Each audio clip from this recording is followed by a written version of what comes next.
여러분 안녕하세요. 오늘은 2강 교사의 마인드 1번 교사는 어떤 태도로 학생을 대해야 할까 함께 공부해 보도록 합시다. 자, 세 가지 학습 목표가 있어요. 자, 교직관과 네 가지 유형의 특징을 설명할 수 있다. 자, 그러니까 교직관이 있는데 이 교직관의 네 가지 유형을 여러분들이 꼭 알고 있어야 됩니다. 두 번째, 부버의 나-너 관계가 교사의 역할을 주는 시사점을 논할 수 있다. 자, 그러니까 우리가 학생과 어떻게 만나야 될까를 얘기할 때 부버의 나-너 관계를 많이 얘기하거든. 자, 그래서 이거에 대해서 함께 공부할 거고요. 자, 마지막 21세기 학교에서 교사 역할을 세 가지로 설명할 수 있다. 자, 이거를 같이 공부해 보도록 하겠습니다. 자, 첫 번째, 교직관의 네 가지 유형이에요. 자, 네 가지가 있는데, 자, 일단 제목들만 좀 설명해 주면은, 자, 성직관이 있고, 자, 그 다음에 전문직관, 노동직관, 공직관, 이 네 가지가 있다는 거는 기억해야 됩니다. 자, 하나씩 읽어볼게요. 자, 성직관. 교사는 학생이 올바르게 가치관과 인격을 형성하도록 돕는 인도자의 역할을 한다. 교사의 본질적인 면에서 교사에게 필요한 그런 교직관이고요. 교사의 소신과 책임감을 강조하며 사랑과 헌신으로 학생들을 대해야 함을 시사합니다. 자, 그러니까 교사라는 거는 이제 소신이 있어야 되고 책임감이 있어야 돼서 이제 사랑과 헌신으로 이제 학생들 대해야 되는 그런 관점이 성직관이라는 거죠. 자, 그래서 교육을 통해서 개인의 자아실현과 사회 발전에 기여하는 것을 중요하게 생각을 합니다. 자, 그래서 성직관은 여러분 이제 나중에 면접할 때도 누가 물어보면은 이렇게 얘기할 수 있어야 돼. 저의 교직관은 자, 뭐뭐입니다 라고 이야기하면은 이제 대충 다 정답이 되거든요. 자, 그 중에서 성직관이라든지 전문관직으로 대답을 하면은 좋은 대답이 될 거야. 전문직관도 한번 같이 읽어볼게요. 교사는 교육 관련 전문 지식을 갖추고 전문성을 바탕으로 교육 활동상의 자율성을 부여받은 존재이다. 교육행위의 특수성과 전문성을 강조하는 면에서 교사에게 필요한 교직관이다. 이렇게 나와 있죠. 그러니까 교사라는 거는 전문성, 교육 관련 전문 지식을 가진 전문성을 바탕으로 하고 있기 때문에 교육 활동할 때 자율권을 가진다는 소리야. 그래서 교사는 교육 내용, 교육 방법론, 심리학, 평가 등의 지속적인 자기개발과 연구를 통해, 중요하죠. 지속적인 자기개발과 연구를 통해 전문성을 강화하려고 노력해야 한다. 자, 그런 것도 전문직관에 포함되어 있습니다. 세 번째, 노동직관이에요. 교사의 월급은 노동의 대가, 교원의 지위 향상을 위해 노동자로서 의무와 권리를 행사해야 한다는 입장이다. 교사의 의무와 권리 면에서 교사에게 필요한 교직관이 되겠죠.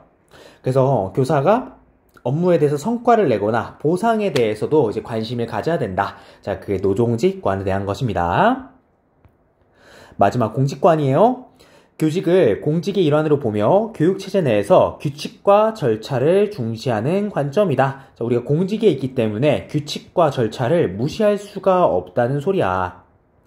자, 그렇기 때문에 교육의 일관성과 안정성 유지 면에서 교사에게 필요한 교직관이고요. 우리 공직관, 그러니까 규칙과 절차가 있기 때문에 일관적이고 안정적으로 교육을 진행할 수가 있는 거예요. 자, 그거에 대한 내용입니다. 그래서 첫 번째는 우리가 교직관이 이 네 가지 유형이 있다는 걸 알고 있고, 성직관이나 전문직관으로 저의 교직관은 뭐뭐뭐입니다. 그러니까 성직관입니다. 왜냐하면은 저는 이렇게 생각하기 때문입니다. 자, 이런 식으로 자신의 교직관을 조리 있게 설명할 수 있어야 돼요. 자, 넘어갈게요. 자, 교직관과 관련된 사자성어도 조금 알아보겠습니다. 자, 두 개 정도 보면 좋을 것 같은데, 첫 번째로 교학상장을 한번 볼게요. 교학상장의 의미는 가르침과 배움이 서로 성장하게 한다. 그러니까 이게 서로 상자니까 서로 성장한다. 그런 의미거든. 그러니까 교사와 학생이 상호작용하며 함께 발전한다는 의미를 담고 있고요. 이를 전문직관과 연결한다면은 이제 전문직관을 가진 교사는 자신의 지식과 전문성을 학생들에게 전달하면서도 그 과정에서 자신도 배움과 성장을 이룬다고 생각을 하고요.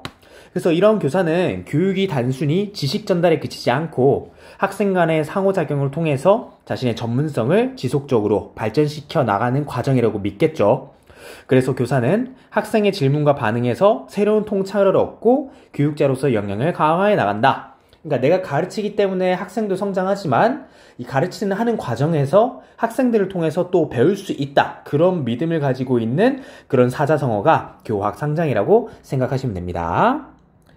자, 밑에 이제 줄탁동시도 있고요. 솔선수범이나 대기만섬 이런 것들도 있는데 자, 밑에 잘 적어놨으니까 한 번씩 읽어보면서 생각해보면 좋을 것 같습니다. 그래서 다음 부분에 대해서 좀 생각해보면 좋을 것 같아요. 자, 4가지 유형의 교직관에 대해서 이야기를 해봅시다. 4가지 모두 교사에게 중요합니다. 자, 4개 중 하나가 부족할 시 나타날 수 있는 문제점을 조원들과 토의해봅시다. 자, 이렇게 해놨는데 살짝 일시정지하고 여기 교직관에 대해서 그 다음에 부족할 때 나타날 수 있는 문제점에 대해서 한 2줄에서 3줄 정도 스스로 한번 써보도록 하세요. 자, 시작! 네, 넘어갈게요. 자, 그래서 교사상의 유형이 이런 교사상이 있어요. 자, 몇 개만 뽑아보면은 친구 같은 교사도 있을 수 있고 뭐 잘 가르치는 교사도 있을 수 있겠죠. 아니면은 이해와 사랑을 갖춘 교사가 있을 수도 있고요. 끊임없이 노력하는 교사가 될 수도 있습니다. 자, 여러분들이 이런 교사가 되기 위해서 꾸준히 노력하는 그런 학생들이 되었으면 좋겠습니다. 자, 2번째요. 우리가 마틴 부버의 나와 너의 관계에 대해서 이야기하도록 하겠습니다. 자, 이 부분 여러분 중요하기 때문에 이렇게 잘 천천히 읽어봐야 돼요. 자, 밑에 한번 읽어보도록 하겠습니다. 부버는 현대 위기상황 속에서 잃어버린 인간의 본래적 모습을 인간과 인간 간의 참된 관계 형성, 즉 만남을 통해서 회복하자고 했다. 그러니까 현대 위기 상황이 있는데 그래서 우리가 그거를 만남을 통해서 해결하자. 그게 부버의 입장이라는 거지. 그가 주장한 인격적 만남에 의한 인간성 회복의 문제는 사람 내의 문제이며 이러한 사람 내의 문제는 교육의 문제이기 때문에 현대 비인간화된 교육 현실에서 만남이 중시되어야 된다라고 이야기하고 있습니다. 자, 일단 중요한 문장이 이 문장이겠죠. 비인간화된 교육 현실에서 만남이 중시되어야 된다. 자, 일단 이 문장을 기억하시고 여기 있는 비인간화된 교육 형식은 밑에서 다시 한번 보도록 하자. 부버는 인간 존재 자체를 목적으로 받아들였고 고유한 존재로 인식했다. 중요한 단어가 목적이죠. 존재 자체를 목적으로 받아들였다. 그럼 우리가 어떻게 할 거냐? 방법은 진정한 대화를 통해서 만나겠다는 소리죠. 학생과 교사의 대화를 통해 학생과 학생의 대화를 통해서 만남이 이루어질 수 있다. 그런 의미예요. 인격과 인격의 결합을 통해 진정한 의미의 공동체를 이룰 수 있기를 기대했다. 부버는 이 일을 가능하게 하는 가장 중요한 것을 교육이라고 생각을 했다. 맥락을 좀 이해하기 위해서 여기 비인간화된 교육 현실을 좀 보면 좋을 것 같아. 자, 밑에 있거든. 밑에 가볼게요. 학교 교육이 비인간화되었다는 거는 우리가 3가지로 얘기할 수 있는데 자, 첫 번째, 교사와 학생 사이에 대화다운 대화가 단절되었다. 교사와 학생이 대화가 되지가 않는 거야. 2번째, 동시에 서로에 대해서 무관심하다. 그러니까 교사가 학생에게 관심이 없고 학생도 교사에게 관심이 없는 그런 거지. 우리가 너무 공감이 되죠. 3번째, 상대방을 목적적인 존재가 아닌 수단적인 존재로 받아들인다. 그러니까 우리가 교사가 학생이 교사를 목적으로 보는 게 아니라 수단으로 보면은 이게 얼마나 비극적인 일이야. 그래서 이런 3가지를 통해서 학교 교육이 비인간화되었다. 이렇게 이야기를 하고 있는 거예요. 이거 이외에도 다인수 학급, 학생 수가 많다는 소리죠. 정해진 교육과정과 학사 일정, 시험 등에 맞추어진 획일적인 교수활동, 낙후되어 있는 환경, 효율성만의 강조 이런 것들이 학교를 더 비인간하게 하는 요소들이 됩니다. 그래서 요약을 다음과 같이 해볼게요. 자, 부버는 현대 위기 상황 속에서 잃어버린 인간의 본래적 모습을 인간과 인간 간의 참된 관계, 즉 만남을 통해서 회복하고자 했습니다. 자, 그래서 이 맥락들을 기억하면 되겠습니다. 넘어갈게요. 그래서 부버가 관계를 이제 사람과 사람 사이의 관계를 2가지로 이야기를 했어. 2가지인데 나와 그것 사이의 관계가 있고요. 그 다음에 나와 너 사이의 관계가 있는 거야. 그럼 이제 나와 그것의 세계란 어떤 거냐? 그러면은 우리가 서로를 적극적이고 직접적인 관계에 있지 않다는 거지. 자, 오른쪽에서 다시 한번 설명을 할게요. 자, 근데 나와 너의 관계라는 거는 서로 존재를 기울여서 참 인격적으로 관계하며, 자, 이렇게 좀 어렵게 써놨는데요. 자, 오른쪽을 먼저 볼까? 자, 오른쪽을 먼저 보면 좋을 것 같아. 자, 여기에 좀 더 구체적으로 써 있거든요. 자, 6번에 보면 이렇게 되어 있어. 그러니까 나와 그것의 관계는 어떤 거냐면은 상대를 단지 도구나 목적 달성을 위한 수단으로 여기는 태도를 나타내는 거고요. 그에 비해서 나와 너와의 관계는 무엇이냐? 상대방을 도구나 객체로 보지 않고 온전한 존재로 대하면서 상호 존중과 이해를 기반으로 한다. 서로의 주체성을 인정하고 깊은 공감과 연결을 바탕으로 한 대화를 한다. 그럼 여기서 중요한 거는 대화도 중요하겠고요.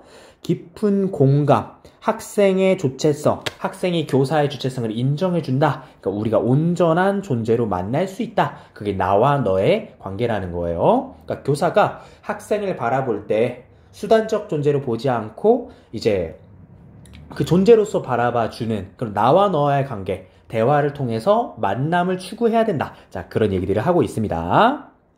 자, 5번으로 다시 들어가면요. 그래서 밑에 나와 너와의 특징이 나와 있는데요. 자, 여기는 하나씩 읽어보세요. 자, 상호적이다, 직접적이다, 현재성이다, 표현 불가능성이다. 자, 이런 특성들을 가지고 있구나 라고 하면 되고, 부번은 또한 밑에서 대화의 단계에 대해서 얘기하고 있어. 대화의 단계를 세 가지로 얘기하고 있는데, 대화로 위장된 독백 단계, 실무적 대화 단계, 진정한 대화 단계가 있는데 당연히 진정한 대화 단계가 중요하겠죠. 자, 여기 글들도 잘 써놨으니까 한번 읽어보세요.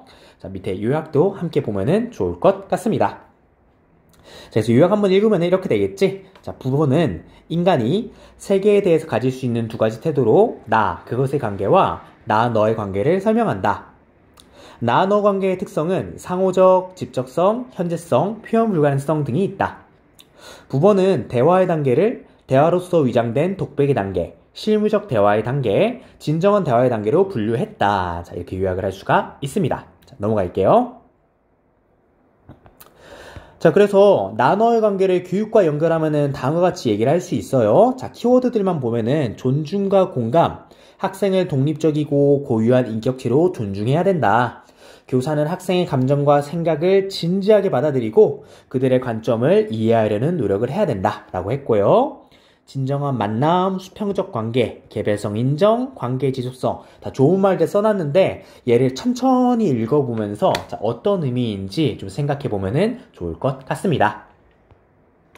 자, 밑에 부분을 읽어볼게요. 자, 이러한 태도를 바탕으로 교사가 학생을 대한다면 학생들은 단순한 지식 전달의 대상이 아닌 자신의 가능성을 발휘하고 성장할 수 있는 환경에서 진정한 배움을 경험하게 될 것이다. 자, 그러니까 교사가 먼저 대화를 통해서 만남을 추구하게 된다면은 그러니까 만남을 통해서 나, 너와의 관계를 계속해서 만들어 나가는 거죠.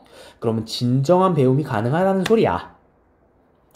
자, 그래서 밑에 부분 읽어볼게요. 자, 중간도 다 읽어봐야 돼. 자, 그래서 그에게 있어 교사는 자, 여기 중요한 부분입니다. 자, 밑줄 쳐보세요.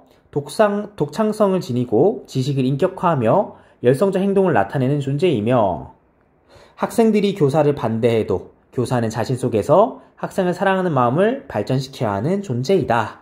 자, 그래서 여기 문장은 너무 멋진 것 같아. 학생이 교사를 반대한다고 해도 교사는 학생을 사랑하는 마음을 발전시켜야 된다. 다른 말로 하면은 대화적 관계를 시도해야 한다라고도 볼 수가 있겠습니다. 자, 그래서 밑에 있는 토론 여러분들 잠깐 멈춰놓고 두 줄에서 세 줄 정도 한번 써보세요. 부버의 나, 너의 관계에 대해서 함께 이야기를 해봅시다. 무엇을 새롭게 알게 되었고 부버의 철학에 대한 나만의 견해는 무엇인가요? 잠깐 일시정지하고 이 내용에 대해서 두 줄이나 세 줄 정도 적어보도록 하세요. 넘어갑시다. 자, 테스트도 스스로 꼭 해봐야 되겠죠. 자, 테스트 부분도 중요하니까 스스로 꼭 해보고 자, 다음 넘어갈게요. 자, 밑에 박스에 있는 걸 사면 되니까 자, 어렵지 않습니다. 자, 이게 나왔는데 잠시만.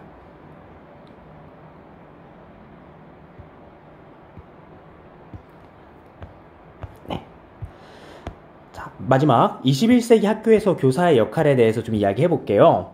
자, 학교에서 교사의 역할을 정확히 알고 있는 것은 확고한 교직관과 부버의 만남의 철학을 이해하는 것만큼 중요하다.